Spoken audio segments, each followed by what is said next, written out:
Sebelum adanya kepastian pembatalan kompetisi musim 2020 oleh PSSI, pihak manajemen Sriwijaya FC sudah menjalin kesepakatan mempertahankan 18 pemain. Namun dengan dibatalkannya kompetisi musim 2020, otomatis 18 pemain ini berstatus bebas transfer yang mana sejatinya kontrak mereka habis di tanggal 1 Januari lalu.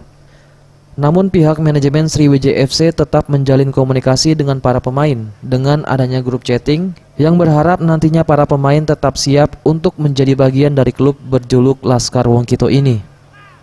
Jadi kita memang kalau ikatan kontrak dengan pemain memang sudah berakhir ya sejak 1 Januari tadi. Tapi secara emosional tim ini memang belum ada kata dibubarkan istilahnya. Karena pemain itu harapan kita masih tetap bagian dari Sriwijaya FC, pemain-pemain yang kita pertahankan ya. Artinya kalau kompetisi tetap diputar di 2021 dengan regulasi yang baru, pemain-pemain yang tadinya kita pertahankan, ya kita berharap mereka masih mau bermain dengan Sriwijaya FC. Ya kita punya grup lah, artinya semua pengumuman apapun ya kita lewat grup.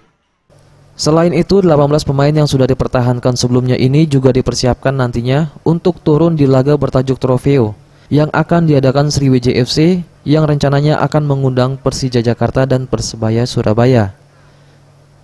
Eza PM, Sriwijaya TV.